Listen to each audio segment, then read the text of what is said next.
নির্বাচন থেকে সরে দাঁড়িয়েছেন গাজীপুর ১ ও ৫ আসনের জাতীয় প্রার্থী শেষ পর্যন্ত থাকেন না। যদি যদি ৩০০ আসনই প্রার্থিতা করা হয়, অনেক সময় অনেক প্রার্থী শেষ পর্যন্ত থাকেন না। এমন ডিক্লেয়ার দিয়ে কেউ যান, কেউ এমনি চলে যান, কেউ এমনি বসে যান। তো যে কোনোভাবেই হোক সবসময় এটা হয়। এবারে তো এটাকে জাতীয় পার্টির যারা প্রার্থী বিভিন্ন অঞ্চল থেকে তারা সরে যেতে শুরু করেছে। এটি একটা নিঃসন্দেহে একটি সিগন্যাল। আসসালামু আলাইকুম সুপ্রিয় দর্শক বন্ধুরা, এবার জাতীয় পার্টিকে নির্বাচনে রাখা সম্ভব হচ্ছে না। দর্শক বন্ধুরা, এবার একের পর এক জাতীয় পার্টির প্রার্থীরা নির্বাচন থেকে তাদের নাম প্রত্যাহার করে নিচ্ছে। অন্যদিকে এবার জাতীয় পার্টির চেয়ারম্যান জিএম কাদেরও মুখ খুলেছেন এবং নির্বাচনে তাকা না তাকাকে কেন্দ্র করে বেশ কিছু গুরুত্বপূর্ণ কথা বলেছেন দর্শক বন্ধুরা, এবং তিনি বলেছেন শেষ পর্যন্ত দেখা যাবে তিনি নির্বাচন থেকে সরে যাবেন কিনা। দর্শক বন্ধুরা, অন্যদিকে আবার সেই সকল বিষয়গুলোকে কেন্দ্র করে এবার বেশ দুশ্চিন্তা রয়ে গিয়েছে সরকার। দর্শক বন্ধুরা, এবার সেই সকল বিষয়গুলোকে কেন্দ্র করে মোস্তফা ফিরোজ ভাই অত্যন্ত চমৎকার কিছু বিশ্লেষণ করেছেন এবং তিনি একে একে তুলে ধরেছেন তবে শেষ পর্যন্ত জাতীয় পার্টি নির্বাচন থেকে সরে গেলে সরকারের জন্য কোন মহা বিপদ আসতে চলেছে। তো দর্শক বন্ধুরা, চলুন আমরা সেই সকল বিষয়গুলো পরিপূর্ণ জেনে নেই। অবশ্যই ধৈর্য সহকারে পুরো ভিডিওটি দেখবেন, তাহলে এই সকল বিষয়গুলো পরিপূর্ণ বুঝতে পারবেন। শেষ পর্যন্ত নির্বাচনে থাকা নিয়ে এই মুহূর্তে বলতে পারছি না। জিএম কাদের, অন্যদিকে হবিগঞ্জে জাপার ২ প্রার্থী নির্বাচন থেকে সরে গেলেন। এর আগে গতকাল সরে গেছে আরো ৫ জন। মোটামুটি ধারাবাহিকভাবে জাতীয় পার্টির যারা প্রার্থী বিভিন্ন অঞ্চল থেকে তারা সরে যেতে শুরু করেছে। এটি একটা নিঃসন্দেহে একটি সিগন্যাল। তো কেন এই কথা বললেন জিএম কাদের? আজকেই কোনো গণমাধ্যমে এসছে যে ঢাকার যে ডিপ্লোম্যাটিক জোন মিশন গুলো তারা যে তাদের দেশে নির্বাচনের ব্যাপারে যে চিঠি দিয়েছে তাতে বলেছে যে এটা একটা বিশেষ নির্বাচনী প্রক্রিয়া সরকারের। এটাকে নির্বাচন তারা বলছে না, বলছে যে বিশেষ নির্বাচনী অ্যাক্টিভিটিস। এবং সেখানে উল্লেখ করা আছে যে জাতীয় পার্টিকে চাপ দেয়া হয়েছে নির্বাচনে আসার জন্য। তো সুতরাং এরকম চাপ দেয়া, তাপ দেয়া, মেকানিজম করা, আসন ভাগাভাগি করা, এটা তো আন্তর্জাতিক মহল এটাকে কোনোভাবে নির্বাচন হিসেবে মেনে নেবে না, এটা বোঝাই যাচ্ছে। এবং তার আগে থেকেই বলছিল বারবার যে এটা ফ্রি ফেয়ার একটা ইলেকশন হতে হবে, কোনো পক্ষের কোনো চাপাচাপি হবে না, মুক্ত একটা অবাধ নিরপেক্ষ নির্বাচন। কিন্তু শেষ পর্যন্ত সেটা থাকেনি, এটা বোঝাই যাচ্ছে। ওই আমরা যদি বলি যে স্বতন্ত্র প্রার্থীও টিকতে পারলো না, শাহজাহান ওমরের বিপক্ষে মনিরুজ্জামান মনিরকে প্রত্যাহার করতে হলো এবং তিনি চোখ মুছতে মুছতে প্রত্যাহার করেছেন। তো এটা তো আর এমনি এমনি হয়নি। যাই হোক, জিএম কাদের কি বলেছেন শুনি। দ্বাদশ জাতীয় সংসদ নির্বাচনে জাতীয় পার্টি শেষ পর্যন্ত থাকবে কিনা এই মুহূর্তে বলা সম্ভব নয় বলে মন্তব্য করেছেন রংপুর ৩ সদর আসনে জাতীয় পার্টির প্রার্থী জিএম কাদের। আজ সোমবার দুপুর 12:30টার দিকে রংপুরের নগরীর আদালত চত্বরে নির্বাচনী গণসংযোগকালে সাংবাদিকদের এক প্রশ্নের জবাবে তিনি এই কথা বলেন। সাংবাদিকদের বিভিন্ন প্রশ্নের জবাবে জিএম কাদের বলেন, অনেক সময় অনেক প্রার্থী নির্বাচনের শেষ পর্যন্ত থাকে না। এক্ষেত্রে কেউ আনুষ্ঠানিক ঘোষণা দেন, আবার কেউ এমনিতেই চলে যান।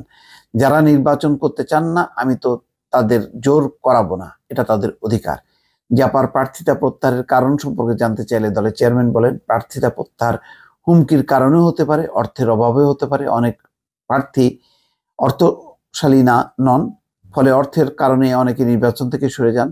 জাতীয় পার্টি শেষ পর্যন্ত নির্বাচনে থাকবে কিনা এমন প্রশ্ন করা হলে জিএম কাদের বলছেন, নির্বাচন না আসা পর্যন্ত আমরা এই মুহূর্তে এটা বলতে পারছি না, তার সময় বলে দেবে, সেই পর্যন্ত অপেক্ষা করুন। গণসংযোগকালে উপস্থিত ছিলেন জাপার co chairman mayor Mostafizur Rahman Mostafa এবং অন্যান্য নেতারা ছিলেন। তো খুবই সিগনিফিক্যান্ট এখানে জিএম কাদের খুব সাবধানে কৌশলে তিনি জবাব দিয়েছেন, কিন্তু বোঝাই যাচ্ছে যে তার দলের এমনিতেই কোনো প্রতিদ্বন্দ্বিতা নেই এবং সেখানে জাতীয় পার্টির বহিষ্কৃতদেরকে আওয়ামী লীগ সাপোর্ট দিচ্ছে, সেই খবর গণমাধ্যমে এসছে। এবং জাতীয় পার্টির তো নিজস্ব সূত্র, তারা তো নিশ্চয়ই খোঁজ খবর পাচ্ছেন যে এই নির্বাচনে সরকার কাকে সমর্থন করছে, কাকে সমর্থন করছে না, এই সমস্ত মেকানিজমগুলোই নিশ্চয়ই জিএম কাদেরের কানে আসছে এবং তিনি বুঝতে পারছেন।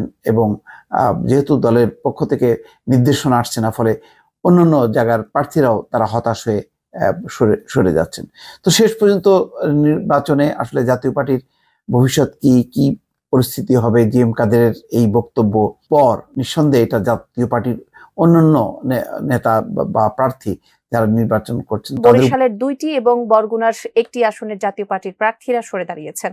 তাদের অভিযোগ 7 জানুয়ারি অনুষ্ঠিত হতে যাচ্ছে একটি প্রহসনের নির্বাচন, যেখানে সাধারণ মানুষের কোনো সংশ্লিষ্টতা নেই। বিস্তারিত জানাচ্ছেন আসাদ ভুইয়া। গাজীপুর 1 ও 5 আসন থেকে জাতীয় পার্টির নাঙ্গল প্রতীকের প্রার্থী হন নিয়াজউদ্দিন। গুরুত্বপূর্ণ কিছু এলাকায় প্রচার প্রচারণা করেছেন তিনি, কিন্তু ভোটের 6 দিন আগে নির্বাচন থেকে সরে দাঁড়ালেন এই প্রার্থী। সরে দাঁড়ানোর বিষয়ে নিয়াজউদ্দিন বলেন, সরকারের একতরফা নির্বাচন, সামগ্রিক রাজনৈতিক পরিস্থিতি এবং ব্যক্তিগত কারণে তিনি সরে দাঁড়িয়েছেন। তার সরে দাঁড়ানোর বিষয়ে কেন্দ্রীয় নেতাদের সঙ্গে কোনো আলোচনা হয়নি। এই প্রার্থী বলেন তিনি আর পারছেন না। নির্বাচন থেকে জাতীয় পার্টির প্রার্থীর সরে দাঁড়ানোর বিষয়ে গাজীপুর জেলা প্রশাসক ও রিটার্নিং কর্মকর্তা আবুল ফাতে মোহাম্মদ শফিকুল ইসলাম বলেন, বিষয়টি লিখিত বা মৌখিক কোনোভাবেই তাদের জানানো হয়নি, তবে মিডিয়ার মাধ্যমে তিনি জানতে পেরেছেন। প্রার্থী নির্বাচন থেকে সরে দাঁড়ালে তাদের কিছু করার নেই। নিয়াজউদ্দিন ছাড়াও বরিশাল 5 ও 2 আসনের জাতীয় পার্টির প্রার্থী ইঞ্জিনিয়ার ইকবাল হোসেন তাপস নির্বাচন থেকে সরে দাঁড়িয়েছেন। রোববার সকালে বরিশাল নগরীর একটি কমিউনিটি সেন্টারে আয়োজিত সংবাদ সম্মেলনে এই ঘোষণা দেন তিনি। একই সংবাদ সম্মেলনে ভোটযুদ্ধ থেকে সরে যাওয়ার ঘোষণা দেন বরগুনা 1 আসনের জাতীয় পার্টির প্রার্থী খলিলুর রহমান। সংবাদ সম্মেলনে ইকবাল হোসেন তাপস বলেন, নির্বাচন কমিশন সুষ্ঠু নির্বাচন উপহার দিতে বদ্ধপরিকর, কিন্তু তাদের আচরণ দেখে মনে হয় তারা সরকার কর্তৃক নিয়ন্ত্রিত। সরকার কিছু রাজনৈতিক দলকে ঘুষ বরাদ্দ দিয়ে নির্বাচনী বৈতরণী পার হতে চাইছে। সবকিছু মিলিয়ে মনে হচ্ছে 7 জানুয়ারি প্রহসনের নির্বাচন অনুষ্ঠিত হতে যাচ্ছে।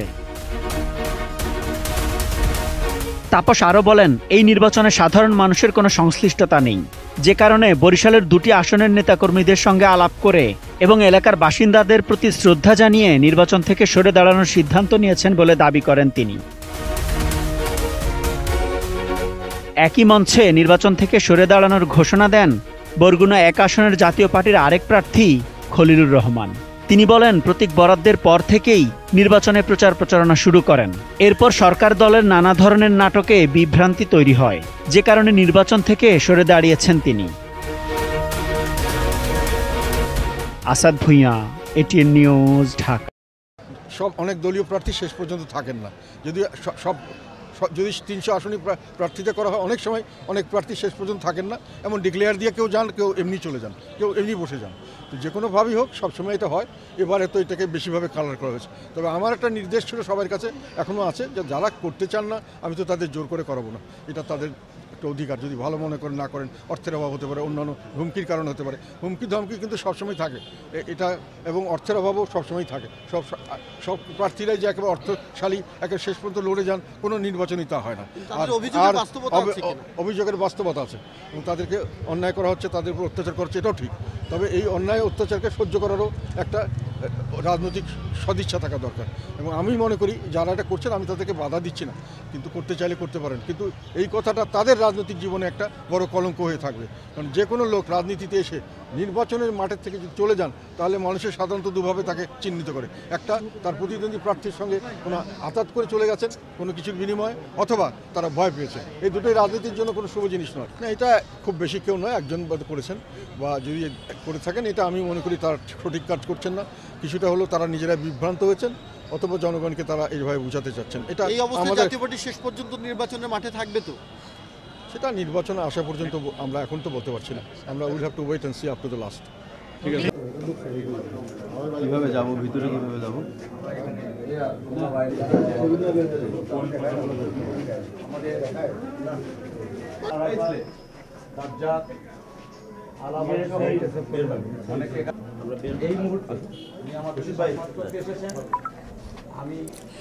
তো দর্শক বন্ধুরা, আপনারা হয়তো এই পুরো ভিডিওটি দেখে এবং এই সকল কথাবার্তাগুলি শুনে অবশ্যই বুঝতে পেরেছেন, অবশেষে নির্বাচন থেকে একে একে তাদের নাম প্রত্যাহার করে নিচ্ছে জাতীয় পার্টির বেশ কিছু প্রার্থীরা, এবং শেষেতে জাতীয় পার্টির চেয়ারম্যান জিএম কাদেরও তিনি গণমাধ্যমের সামনে এসে এই সকল কথাগুলো বলেছেন এবং নির্বাচনে থাকা না থাকাকে কেন্দ্র করে অত্যন্ত গুরুত্বপূর্ণ কিছু কথা বলেছিলেন।